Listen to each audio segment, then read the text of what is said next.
Photoshop, Chapter 9.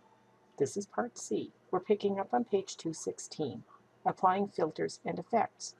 We're going to add a tombstone to the poster, and we'll experiment with some filters and some effects, and we will use the history panel to reverse course if necessary. We've already done a little bit with the history panel in the last segment when I went back to recover the layers that we had solidified into one layer. I'm going to open now the tombstone, which is T1. The image is a little plain. We're going to put some texture and we're going to add some color to it. Make sure that you've changed your default foreground and background colors back. Just click the default and you'll change them back to the black front with the white background. And we're going to go up to Filter, Render, and Difference Clouds. We're going to next blur parts of the tombstone by using an iris blur. Filter, Blur Gallery, Iris Blur. The iris blur allows us to select the center of the iris and keep a segment in focus. So we're going to move, remember we use this with the egret, drag the iris blur up so that the top of the tombstone is in focus. And you can resize the iris, remember that. So if you want to make a change to this, you can, and then click OK. And next, we're going to use an adjustment layer to darken the image and change its color. In your Adjustments panel, click the Brightness Contrast.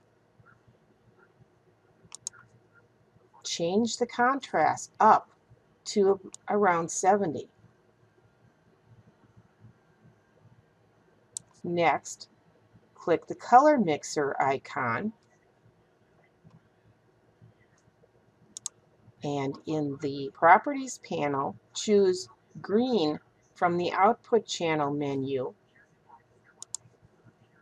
and change the red value to +37 and the blue value up to 108. Now we've got a green tombstone. You can use the channel mixer to create high quality grayscale, sepia tone, or tinted images. You can also make creative color adjustments to an image. Click the exposure icon and move the exposure to 0.9.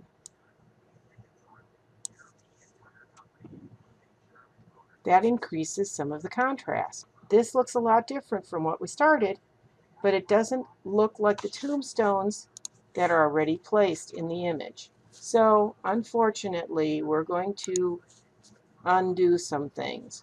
So bring up your history panel. If your history icon is not here to click on, go to Window and select History, and we can see all the recent actions that we've done. Everything's there. Like I said before, history does not undo unlimited, but it will store quite a few steps. Click on the Blur Gallery. The states below the selected state are dimmed. The image has changed, the color is gone, and so are the brightness contrast settings. Difference Clouds filter was run and the iris blur was applied, but everything else has been removed. If you click the Modify Channel Mixer layer, which is right down here, you're going to restore all the steps between Blur Gallery and Modify Channel Mixer. Next, click the Difference Clouds in the History panel. Everything following that state is dimmed out. Choose Filter, Noise, Add Noise. Adding noise is going to put grain into the image. We're going to set an amount, a small amount, only about 3%. We want Gaussian, not uniform, and monochromatic. And say OK. Everything else that we did after the difference clouds in the history panel is now gone. Now we're going to go to Filter, Render. This time we're going to render lighting effects. In the Property panel, you're going to click the color swatch and select a bright blue.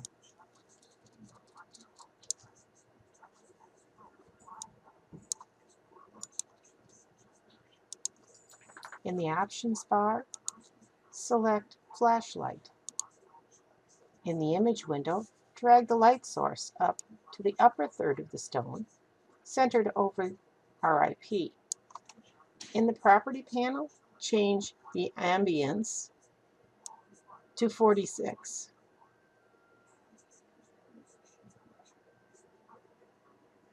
My color didn't seem to hold, so I'm going to go back in.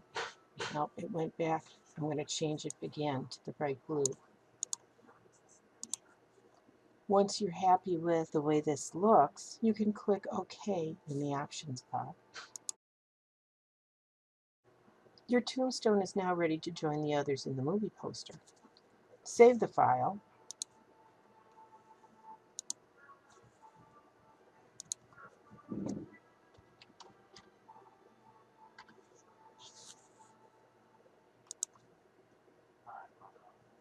And go to Window, Arrange, to up vertical. Drag the tombstone you just created using your Move tool onto Movie Poster. Again, if you see the profile mismatch, select OK. Move the tombstone down to the bottom left corner with the top third of it showing. Choose File, Save to save the movie poster, and then close the TIPSD. We had some new filters and effects, and we got to use the History panel to do some backtracking. The History panel retains only the last 20 states. You can change the number of levels by choosing Edit Preferences Performance. In the Mac, it's Photoshop CC Preferences Performance, and you can put in a different value for the history states. Low-resolution images are fine. Sometimes you even want them, especially for web pages and social media. But if you want to enlarge them, they may not contain enough information for high-quality printing. To scale up an image in size, Photoshop has to resample it. It needs to create new pixels where none existed, approximating their values. The Preserve Details algorithm in Photoshop gives the best results when you upscale a low-resolution image. In your movie poster, we're going to use a low-resolution image that was posted on a social media site, and we're going to resize it without compromising the quality for your printed poster. Now we're going to go to File, and you're going to open the Faces JPEG. Zoom in up to 300% so that you can really see the pixels. Go to Image, Image Size, and you can see at this size, those are pretty, it's starting to, pixel out on you. Change the width and height measurements from inches to percent. And change the values to 400. They're linked by default, so make sure you keep that selected. Pan in the preview window so that you can see their glasses. Make sure that Resample is selected with Preserve Details from the Resample menu. The image is a lot sharper, but there's also some noise. Move the Reduce Noise slider up to 50%, and that's going to smooth the image. Click and hold on the preview window to see the original image so you can compare it to the altered image. See the difference? Go ahead and click OK. The final image quality is a little bit softer, but it's going to hold up pretty well considering we made it 4 times as large as what it was.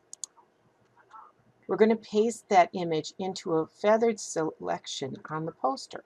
Go into Select, All, Edit, Copy. Select the Movie Poster tab, bring it to the front, and then select the elliptical marquee tool in the options bar. In Feather, put in 50 to soften the edges of the pasted image. You're going to make an oval in the upper right corner of the poster above the monster's head, and it should overlap the window and the fire escape. So you're going to start somewhere around here and drag down, and we want it going over almost to the edge. You're going to have a little bit over the ivy, and now you're going to go to Edit, Paste Special, Paste Into. If you get this dialog box again about the mismatch, go ahead and say OK. Get your Move tool and center the pasted image in that feathered area. So you're going to move it over a little bit. There you go. In the Layers panel, choose Luminosity for the blending mode. It's at the bottom. And change the opacity to 50%. Save. And you can close your face JPEG without saving it. And your poster is complete. Your image size is quite large. This is a 70 meg file. You aren't going to want to send that to me. What you are going to do is go into Image and duplicate. And you can leave it with Movie Poster with your initials and copy and say OK. In the one that says copy, go to Image, Image Size, and go back to Pixels, and you're going to change the resolution, first of all, from 150 to 72, which turns this down to still a smaller file, but it's going to still be quite large. So we're going to change the height of this from 1224 to 500. This gives us a much smaller image, but you still have the layers, and I'll be able to see if there's an image issue. Save this file as your PDF.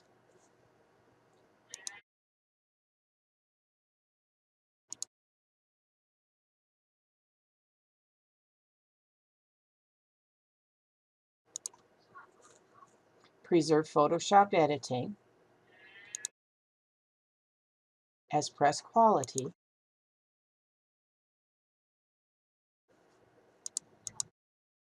and the PDF file that you will be sending to me is only going to be about 2 or 3 megs, and that's going to be fine to turn in.